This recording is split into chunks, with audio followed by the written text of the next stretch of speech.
E aí, galerinha, tudo bom com vocês? Bem, aqui começa a nossa primeira videoaula da disciplina de Biologia. Nessa videoaula de hoje, nós vamos falar da primeira parte sobre o assunto de evolução. A gente sabe que algumas coisas sobre o que é a vida, mas a gente não sabe nenhuma de certeza de como essa vida surgiu no nosso planeta. Nós não sabemos nem sequer se ela é um fenômeno exclusivo da Terra ou se aparece em outros lugares do sistema solar ou numa outra galáxia distante. Nós sabemos que ao longo da história da humanidade, várias hipóteses foram levantadas e algumas foram rejeitadas e outras ainda apresentam possibilidades. Então vamos examinar algumas dessas ideias? Mas primeiro vamos saber o que é evolução. Evolução é o processo na qual ocorrem as mudanças ou transformações nos seres vivos ao longo do tempo, dando origem a espécies novas. E aí, com isso, a gente sabe que fica essa pergunta de como tudo começou. Como foi que surgiu a vida na Terra? E não é fácil aceitar que a vida tenha sido resultado de combinações químicas que ocorreram por acaso, não. É necessário considerar, porém, que o número de tentativas químicas que foi levado por um tempo extremamente longo, de ordem de centenas de milhões de anos que nós estamos falando. Então, a partir dessas reações que surgiram os primeiros seres vivos, que por reprodução povoaram os mares primitivos. Só não devemos esquecer que os seres, desde que surgiram, eles evoluíram, tendo sido selecionadas as variedades que melhor se adaptaram a esse ambiente. Ou seja, em outras palavras, os organismos se modificaram ao longo do tempo, proporcionando grande diversidade de forma de vida.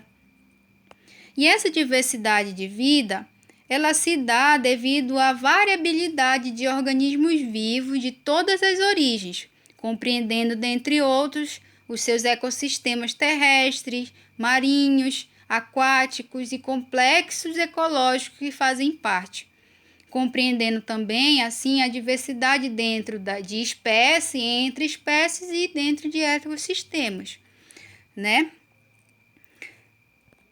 Com isso, a diversidade de vida se divém das semelhanças. Ao longo do tempo, a sistemática da vida se intrigou ao homem. As características que são passadas de pai para filho, a semelhança que são compartilhadas entre as espécies, são algumas das questões que mexeram com o imaginário humano. Então, a busca incessante por essas respostas extrapolou os limites da ciência para uma jornada de autoconhecimento. E esse autoconhecimento se começa pelas semelhanças anatômicas. Por exemplo, as asas de uma ave, a nadadeira anterior de um golfinho, o braço de um homem, a pata dianteira de um cavalo. Ainda que são muito diferentes, elas possuem estrutura óssea e muscular bastante parecida. Então, o grau de parentesco evolutivo, principalmente entre as aves e os mamíferos, por exemplo, também permite explicar essas semelhanças entre os órgãos internos desses animais, que advém do coração, o sistema circulatório, o sistema nervoso, entre outros, que são constituídos das mesmas partes básicas. E essa semelhança, ela pode ser explicada admitindo-se que esses seres vivos tiveram um ancestral comum, dos quais herdaram um plano básico de estrutura corporal, como a gente pode observar aí na nossa imagem, que compara a estrutura corporal e óssea, né, do plano estrutural dos macacos com a do ser humano. A gente também vai falar sobre a questão da semelhança embriológica. Essas semelhanças embriológicas em determinados grupos de animais são ainda maiores quando são semelhanças encontradas do que nas suas formas adultas. E é difícil a gente poder distinguir um embrião jovem de peixe, de tartaruga, de salamandra, de galinha, de coelho, de homens, como a gente está vendo na nossa imagem aí. Porque durante o processo embrionário é esboçado o plano estrutural básico do corpo, que todos eles vão herdar de um ancestral comum. Certos órgãos ou estruturas eles se desenvolvem de modo muito semelhante nesses embriões de todos os vertebrados. São órgãos chamados órgãos homólogos, que apesar de terem a mesma origem embrionária, esses órgãos homólogos eles podem ter funções diferentes, como o nosso braço, comparado com uma asa de uma ave, por exemplo. E também nós temos a questão da semelhança gênica. A comparação entre as moléculas de diferentes espécies tem levado o grau de semelhança de seu gene, o que mostra um parentesco bem evolutivo. Para explicar melhor, vamos ver que até agora os cientistas eles acreditavam que os gorilas ao longo da evolução tiveram se separado dos chimpanzés bem mais tarde.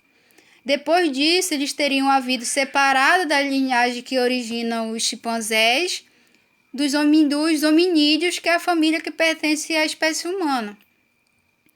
Agora, com as novas descobertas, tudo leva a crer que a origem do homem é mais antiga, cerca de 9 milhões de anos atrás, e essa descoberta é um forte apoio da origem africana, que eles falam que na África é o berço da origem da espécie humana, quando comparado aos grandes macacos modernos. Aí a gente vê que essa semelhança gênica, os cientistas, em 2007, eles pegaram os genes humanos e os genes dos macacos e fizeram o sequenciamento genético desses organismos, dessas espécies diferentes, e viram que o chimpanzé e o ser humano ele compartilha 96% de genes. Aí eles pegaram o DNA do humano e o DNA da minhoca, também fizeram comparação e viram que tem 50% de genes que são compartilhados entre o ser humano e a minhoca. Aí também não tiveram o que fazer, fizeram o sequenciamento do homem com as da bactéria e viram que a gente só tem 223 genes iguais dos da bactéria. Já, bem dizer, quase que recentemente, né, em 2009, novamente os cientistas fizeram aí, através dos avanços da biologia molecular, comparar diretamente a estrutura genética dessas diferentes espécies através do sequenciamento genético do DNA. Aí eles compararam novamente, agora por meio da biologia molecular, o DNA do homem com o do chimpanzé novamente. E aí se descobriu que o nosso gene com o do chimpanzé são 99,4% iguais. Reforçando exatamente a questão dessa hipótese de que nós somos parentes do macaco. Mas, na verdade, nós tivemos um ancestral comum lá atrás que compartilhou até hoje, apesar de terem se divergido, né, os macacos do ser humano, se compartilha, né, iguais à questão do sequenciamento genético. Bem parecido. Aí vamos falar sobre os teóricos, né, que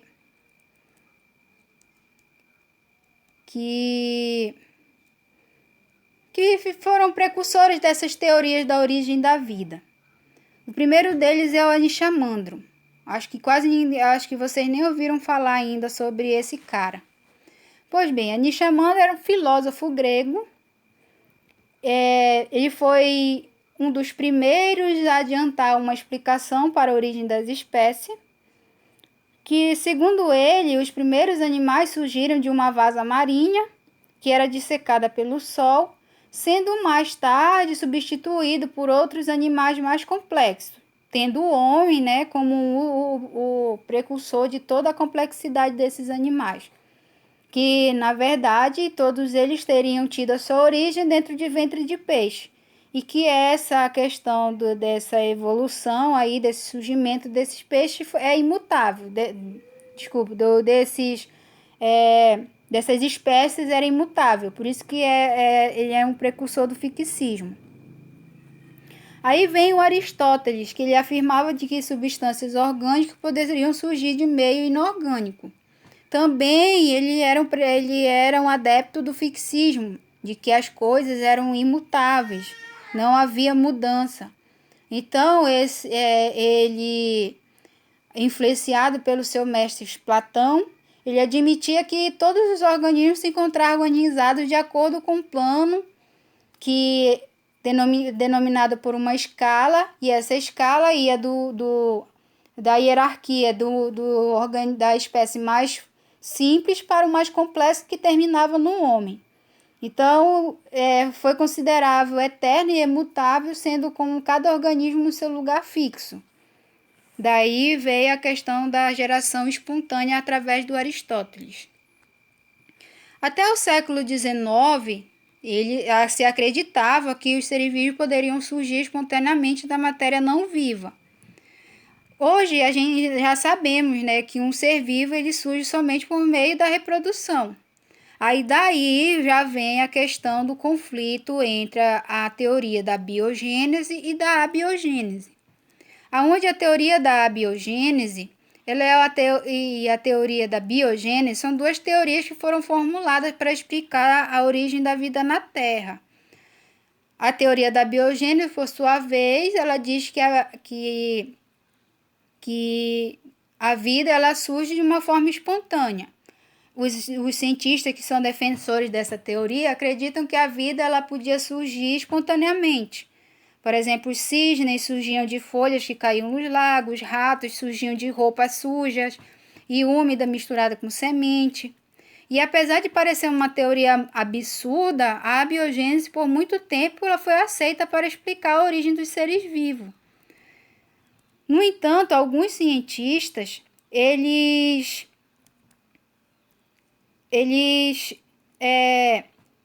também não acreditavam que a vida ela podia surgir espontaneamente. Daí surgiu a teoria da biogênese, que afirma que todas as vidas elas só poderiam se originar a partir de outra vida pré-existente.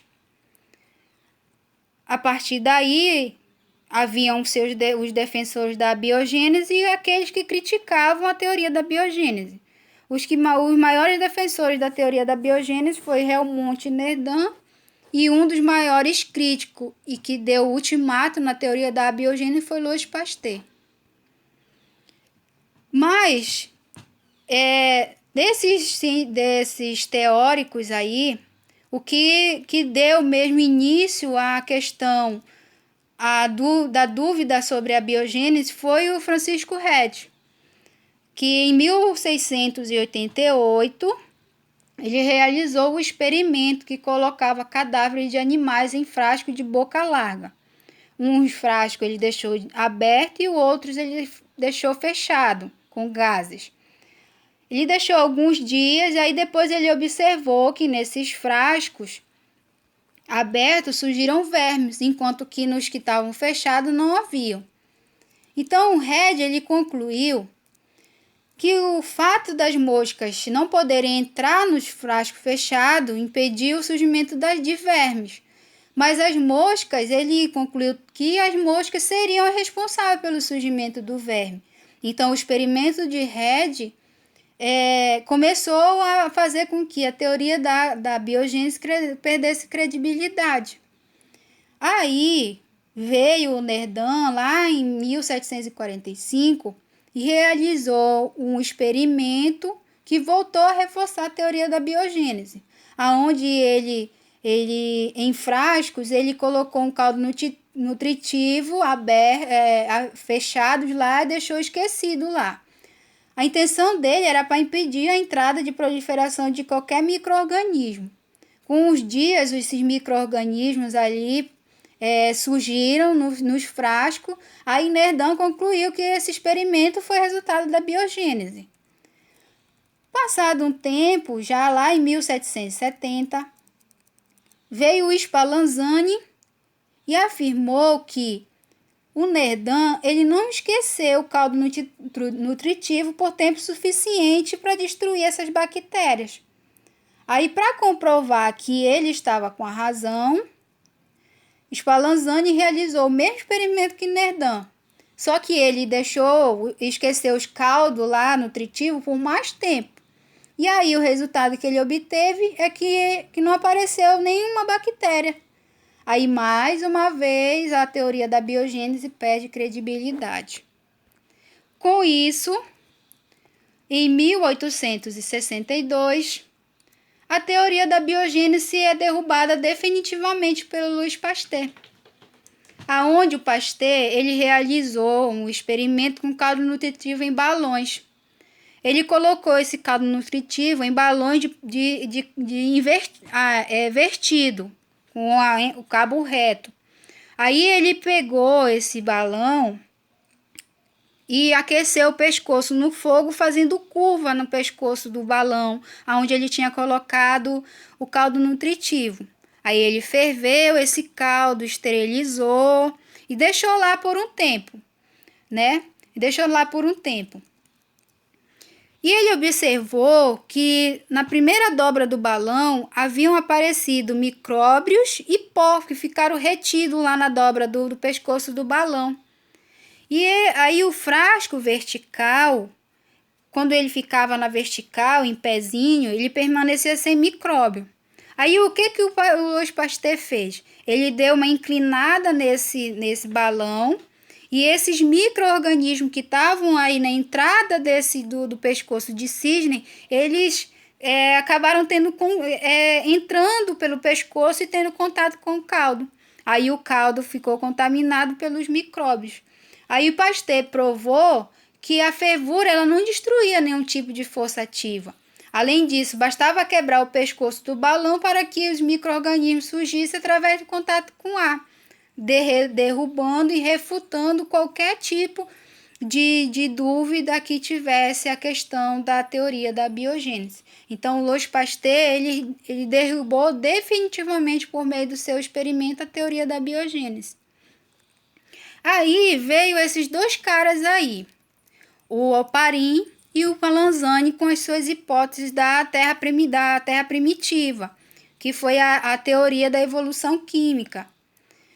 Oparin e Haldane, em 1920, eles propuseram que a vida teria se originado na Terra e as condições da Terra antes do surgimento dos primeiros seres vivos eram muito diferentes das atuais. Então, lá naquela época lá primitiva, existiam erupções vulcânicas com muita frequência, liberação de grande quantidade de gases e partículas por essa atmosfera. Esses gases e essas partículas foram retidos por uma ação da força da gravidade e passaram a compor a atmosfera primitiva. E embora essa composição dessa atmosfera primitiva, eles propuseram que no início, provavelmente, ela era formada por metano, amônia, gás hidrogênio e vapor de água.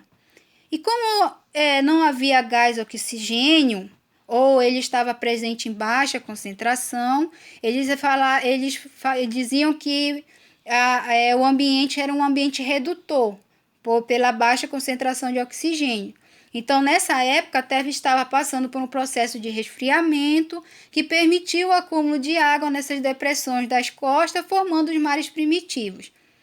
Com isso, haviam grandes descargas elétricas, radiações eram intensas e teria fornecido energia para que algumas moléculas presentes nessa atmosfera se unissem, dando origem a moléculas maiores e mais complexas, que seriam as primeiras moléculas orgânicas. Então, vale ressaltar que nessa atmosfera lá dessa época era diferente dessa atmosfera que nós temos hoje. Hoje nós temos a camada de ozônio. Naquela época não existia esse escudo de ozônio. Então a radiação ultravioleta atingia a Terra com grande intensidade. Então essas moléculas orgânicas elas eram formadas arrastada pela água das chuvas e passaram a se acumular nos mares primitivos, que eram muito quentes e rasos.